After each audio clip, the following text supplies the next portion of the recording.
Africa,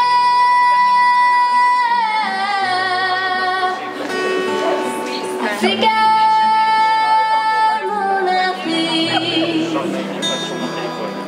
Sama gerte gi maa ngi ñaan ci Yàlla woon ma ko bala may bi barsi. Ma ne bésu ñàkk ci bési Africa doon benn réew.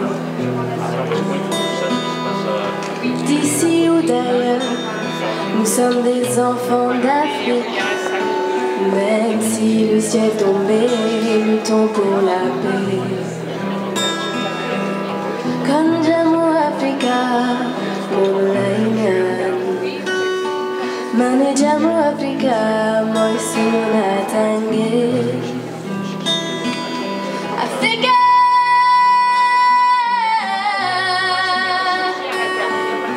Africa,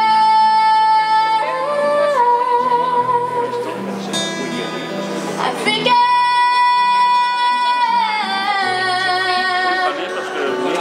Africa, mon Afrique. Yow mi nekk bitim réew man mi loo mag lay ñaan. Ak loo fa ma jàmm ak loo fa ma ci mel bul fàtte Africa. Ici ou ailleurs, la paix, prix du bonheur. Même si le ciel pleurait, luttons pour nos frères. Comme jàmmu Africa, moom lay ñaan. Ma ne jàmmu Africa mooy sunu naataange. Africa,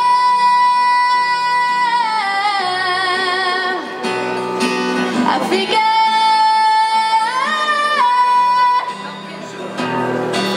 Africa,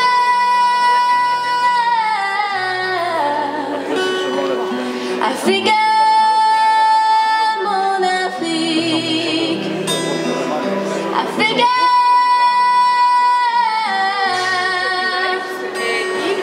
Africa, mon Afrique.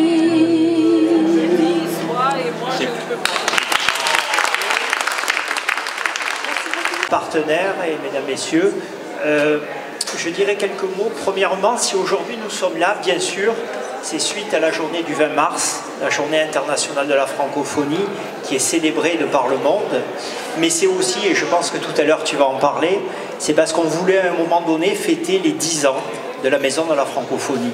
Malheureusement, il y a eu cette situation sanitaire qui a fait qu'aujourd'hui l'événement a été décalé.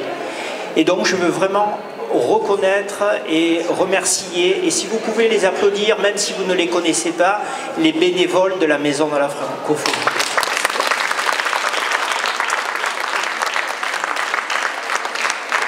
Merci à eux.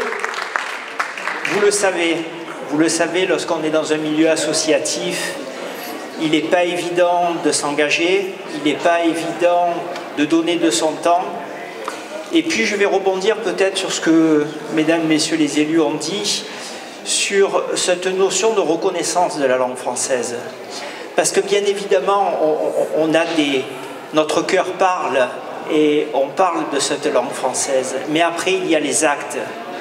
Et trop souvent, nous sommes peinés lorsque dans des collectivités, des municipalités, des structures, même les grandes entreprises, utilisent un trop grand nombre d'anglicismes. Et ça, il faut que l'on soit réellement vigilant. Alors on a tendance à dire, oui, mais ça fait bien. Ça fait bien de dire « the place to be », oh, je ne sais pas, autre chose. Sachez, pour ceux qui nous connaissent depuis des années, que les messages que l'on délivre dans les lycées, dans les collèges, au niveau universitaire, de partout, on incite toujours les jeunes à apprendre bien évidemment plusieurs langues et qu'ils parlent couramment l'anglais. On n'a rien contre l'anglais. Il faut bien avoir en tête cette notion-là. Mais par contre, et vous l'avez dit, chers collègues, on doit jouer cette diversité, cette richesse. Et bien évidemment, lorsqu'un international, un étranger vient à Marseille ou en France, il aime le pays, il aime la gastronomie, il aime l'artisanat, il aime le luxe, mais il a besoin aussi de nous entendre parler.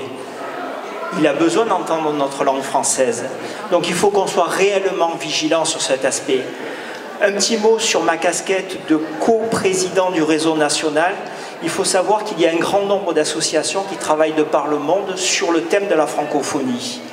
Et le gouvernement a réellement souhaité qu'il y ait une structure maison des francophonies qui soit rattachée soit au ministère de la Culture, soit au ministère des Affaires étrangères, selon les gouvernements, selon les volontés, pour qu'il y ait une reconnaissance, une visibilité. Donc c'est important de... Et merci à toutes les associations qui sont ici. On a des artistes, on a des peintres, on a l'Institut international des musiques du monde, on a un grand nombre de structures. C'est notre sujet, ça doit être notre sujet à tout un chacun. Parce que vous l'avez dit aussi, la francophonie, la langue française devient, dès aujourd'hui et demain, un enjeu économique. Avoir la démographie en Afrique et nos amis francophones qui portent bien mieux que nous, il faut oser le dire en tant que Français, nos amis francophiles de par le monde défendent beaucoup mieux que nous la langue française.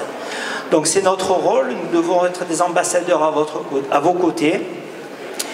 Et sachez que ça fait plaisir de vous voir ici. Merci de votre soutien, merci de tout ceci et bon après-midi.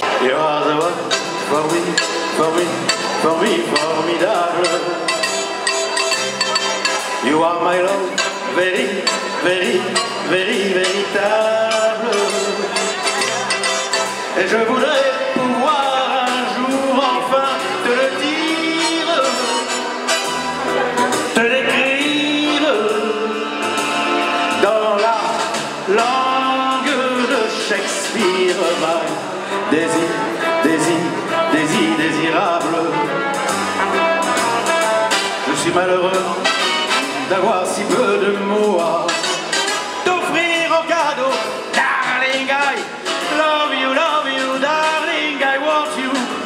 Et puis c'est à peu près tout. You are the one for me, formidable. On a cherché un petit peu, sans entrer des bas de coups, j'ai pris une déclaration officielle. C'est celle du dernier sommet de la francophonie. Je sais qu'il y a des amis arméniens, et notamment André Sarkissian, qui est vice-président de la maison, dans la salle. Mais le dernier sommet, avant celui de Djerba en fin d'année, et puis le Sénégal l'an prochain, le sommet des chefs d'État de la francophonie avait lieu à Erevan. Et voilà la définition qui a été adoptée, qui a été reprise par les différents intervenants. Vous voyez, espace de coopération multilatérale, solidarité, partage, langue commune, valeurs universelles, paix, démocratie, surtout en ce moment, tout le temps, des droits de l'homme et d'égalité entre les femmes et les hommes. Voilà la déclaration, la définition de la francophonie, et je pense qu'on peut rassembler beaucoup de gens autour. Maintenant, sur cette francophonie, alors quand on fait des interventions dans des écoles et tout, on joue avec les élèves là. Alors les francophones, il y en a qu'en France ou il y en a ailleurs? Alors au début ça, ah mais oui peut-être on cite les départements d'outre-mer ou territoires, et puis on cite un pays d'Afrique ou un pays d'Afrique du Nord, etc. Voilà, donc voilà les représentants de l'OIF institutionnels. Il y a 88 États avec différents statuts, on va passer assez rapidement là-dessus. Vous avez une carte qui vous présente tout ça tout à l'heure, voilà. Et d'ailleurs, ça va sûrement s'étendre au sommet de Djerba, puisque tous les 2 ans maintenant, 3 ans avec l'histoire du Covid aussi, il y a de nouveaux États qui arrivent.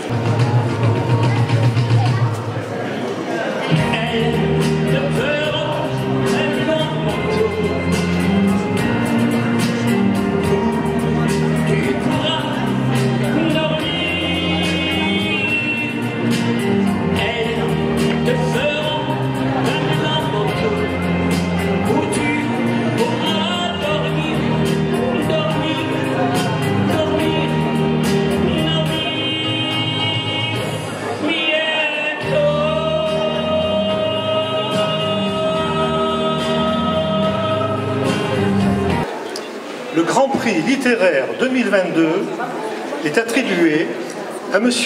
Velibor Čolić. Son roman, Le Livre des départs, édité par les éditions Gallimard, a retenu, tenez-vous bien, 80% des suffrages. Il s'agit, presque comme Chirac, souligne l'auteur. Il s'agit de, si on parle un peu du livre, il s'agit d'un récit plein de fantaisie, d'une littéralité sans pareil, et principalement un hommage à la langue française. Précisons que M. Velibor Čolić est né en Bosnie-Herzégovine. Chassé par la guerre, il s'installe en France en 1992, corrigez-moi si je me trompe, et ce n'est que depuis 2008 qu'il écrit en français, et ce, voyez-moi, d'une manière académique.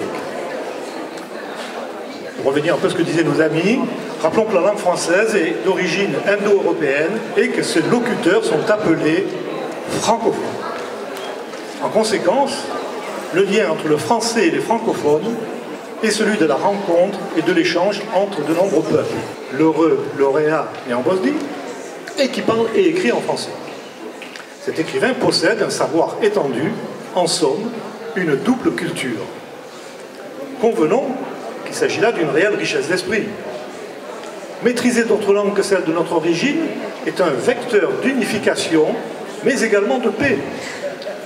Cela m'amène à songer que si tous les hommes parlaient et écrivaient la langue des pays qu'ils côtoient, nous vivrions plus pacifiquement.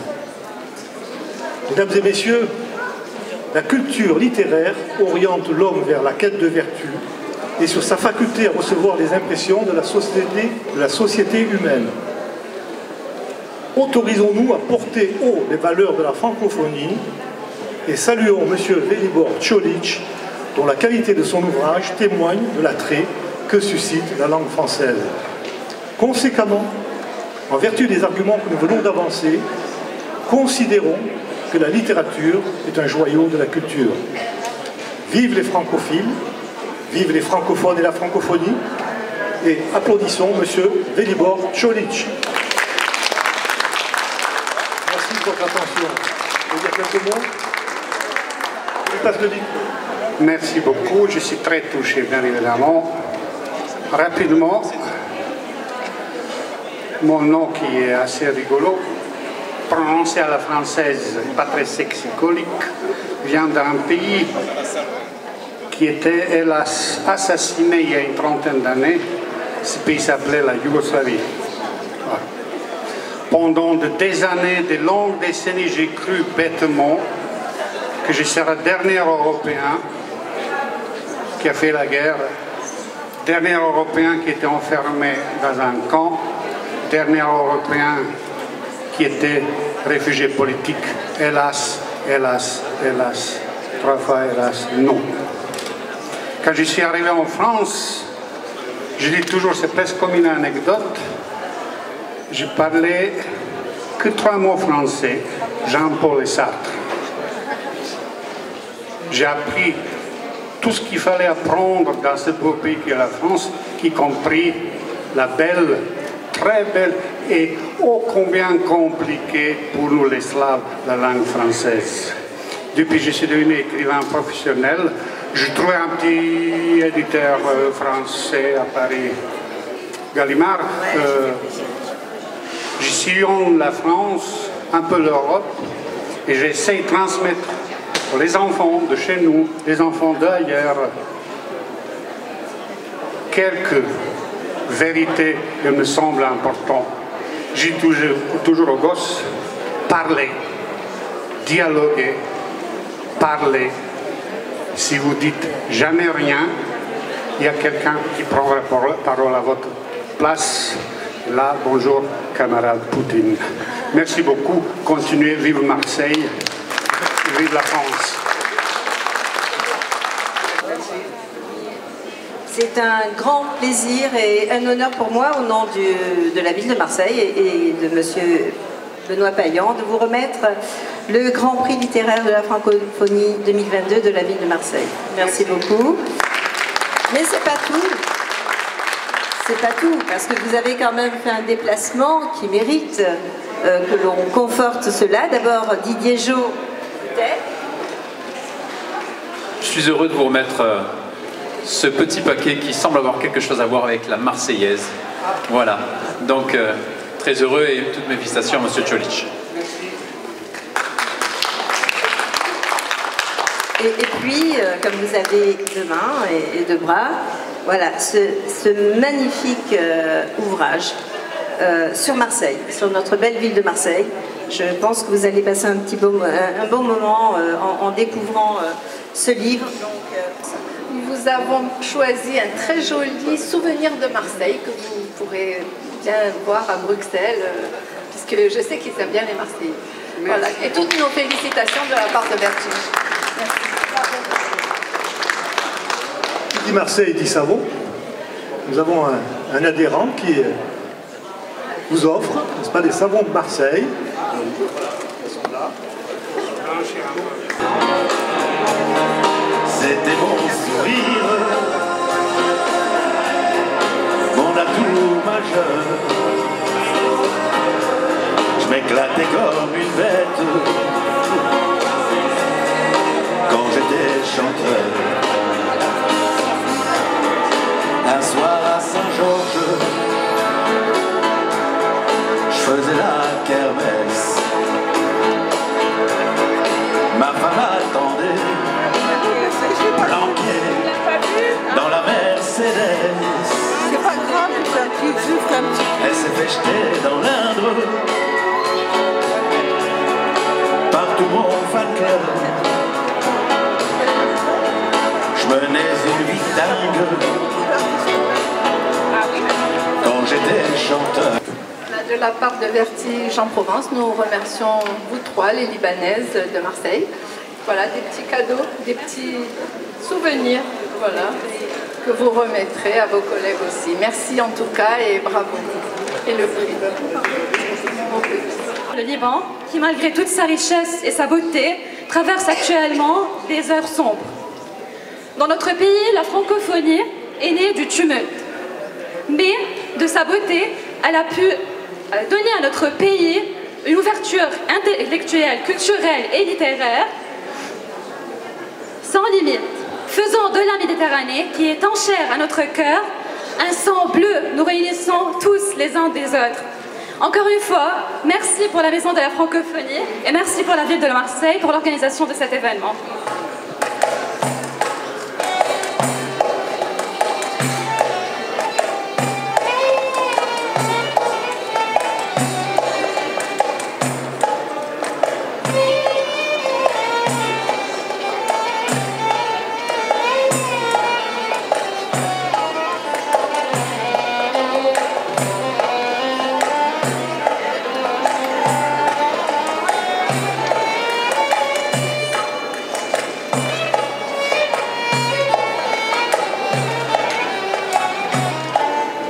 Alors vous savez que Vertige en Provence organise régulièrement des concours, qu'ils soient littéraires, de peinture, et pour les enfants, surtout des enfants, puisque allez monter les enfants.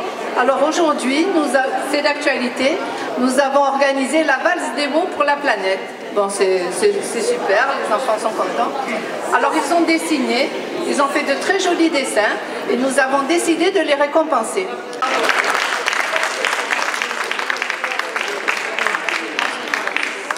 Oui, un petit détour par les mots. Juste deux mots pour dire, il y a un dictionnaire des francophones qui a été élaboré par plusieurs pays sous la férule du ministère de la Culture l'an dernier, au moment du 20 mars 2021.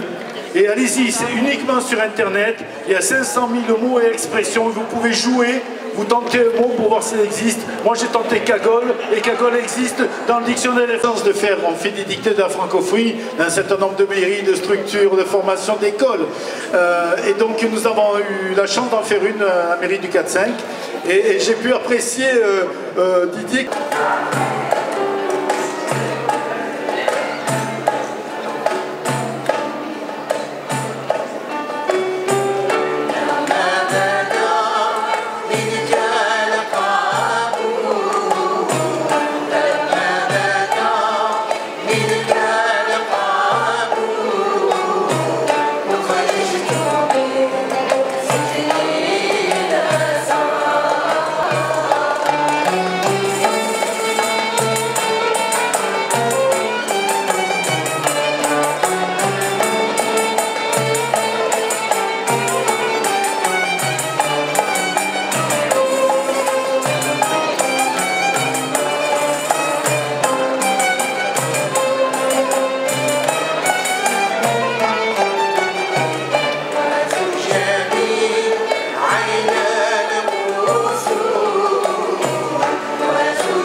permettez-moi, à l'entame de mon propos, de remercier vraiment les organisateurs pour cette belle mobilisation, mais surtout pour la défense de la langue française. Il est vrai, le président vient de le dire tantôt, je suis le représentant du Sénégal dans cette localité. Qui parle du Sénégal parle de Léopold Sédar Senghor, notre premier président de la République, et un des pères fondateurs de la francophonie avec Bourguiba et tant d'autres. Pour vous dire, l'esprit de la francophonie, c'était pas uniquement la promotion de la langue et des valeurs françaises, mais c'était un espace de rencontre. Et d'ailleurs, c'est dans ce sens-là que Senghor et Bourguiba ont pensé mettre en place un espace de dialogue. D'ailleurs, Senghor disait le 21e siècle, ça sera le siècle du donner et du recevoir. Donc, je pense que c'est l'esprit même de la francophonie. Et il est vrai que depuis un certain temps, au-delà des valeurs culturelles, l'espace francophone, qui est aujourd'hui plus de 400 millions de locuteurs, fait qu'il y a un contenu, maintenant c'est devenu un marché. Donc il y a une dimension économique et il y a même une dimension développement durable. D'ailleurs l'année dernière avec l'UCN, donc il y a aussi donc, les francophones qui sont réunis pour voir comment défendre la diversité, la conservation de la nature. Pour vous dire que la francophonie n'est pas que culturelle, n'est pas que économique, donc c'est au-delà de tout ça, donc c'est multidimensionnel. Et ce qui fait qu'aujourd'hui, donc nous au Sénégal, la langue officielle c'est le français. Et je pense qu'on a eu pas mal d'écrivains, donc le Sénégal aussi est un pays d'écriture. Je pense que ça s'est traduit par le prix Goncourt avec Bougan Sarr. Donc vous dire que vraiment c'est tout ça qui fait qu'aujourd'hui nous avons cette relation particulière avec la langue française. Et donc s'il y a une fête de la francophonie qui s'organise à Marseille, c'est tout un devoir pour moi d'être avec vous, non seulement vous encourager, mais vous dire aussi c'est ça l'esprit du Sénégal, l'esprit de la teranga. Et d'ailleurs Senghor disait que le mot teranga c'est un mot polysémique, ça veut dire beaucoup de choses, l'hospitalité, l'accueil, l'ouverture. Et c'est dans ce cadre-là que nous sommes venus partager avec vous et dire que notre avenir dépend de notre capacité à avoir ces ouvertures. Malheureusement, nous sommes dans un tournant historique. Il y a du repli sur soi, il y a des problèmes communautaires, mais je pense que notre chance, c'est surtout qu'on puisse créer des espaces multiculturels. Et d'ailleurs, Senghor l'a beaucoup écrit, le brassage culturel. Donc l'interculturalité, je pense que c'est l'avenir même de l'humanité. Et pour finir, vous dire que vraiment je tenais à être là, vous encourager, vous féliciter et remercier également la mairie donc, de cette belle collaboration avec le corps consulaire, mais au-delà de ça aussi avec l'ensemble des services, remercier le président et dire, pour finir avec ces mots-là, donc Carole Fuentes qui disait que nous ne sommes venus au monde que pour se connaître, la terre nous est donnée pour un temps, vivons ensemble et vivons en paix. Je vous remercie.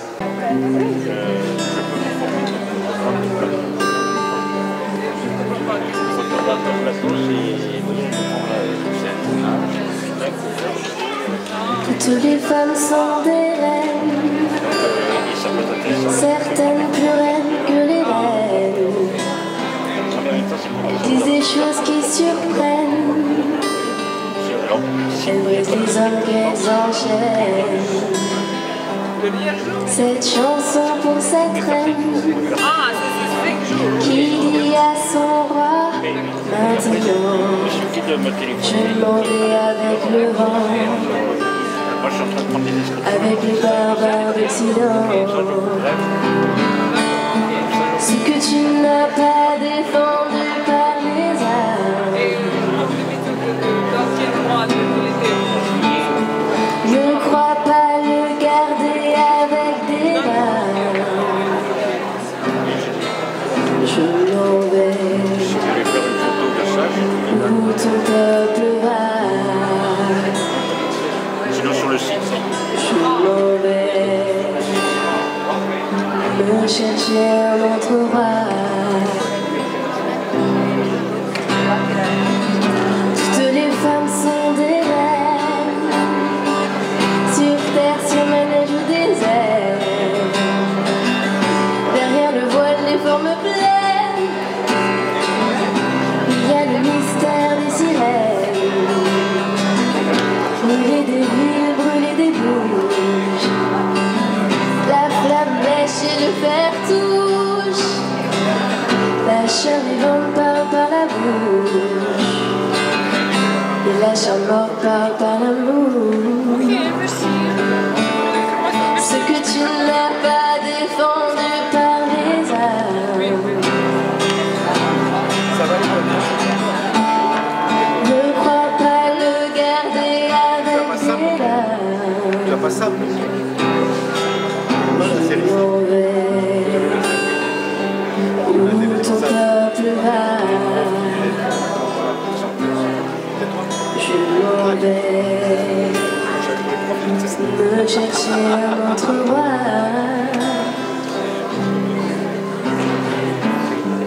Toutes les femmes sont des reines.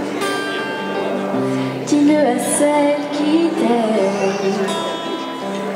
Ne pas vouloir devenir roi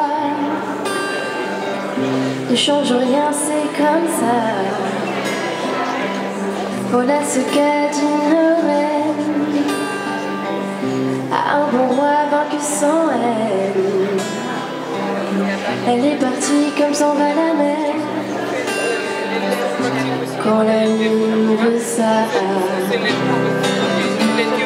Ce que tu n'as pas défendu par les armes. Ne crois pas le garder avec tes larmes. Je m'en vais où ton peuple va.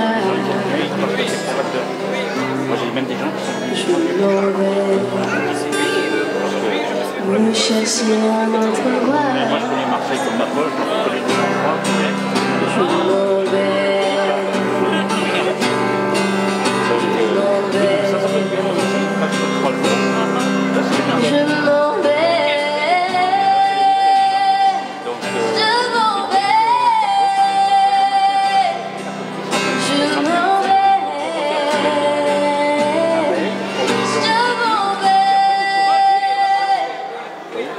Je m'en vais.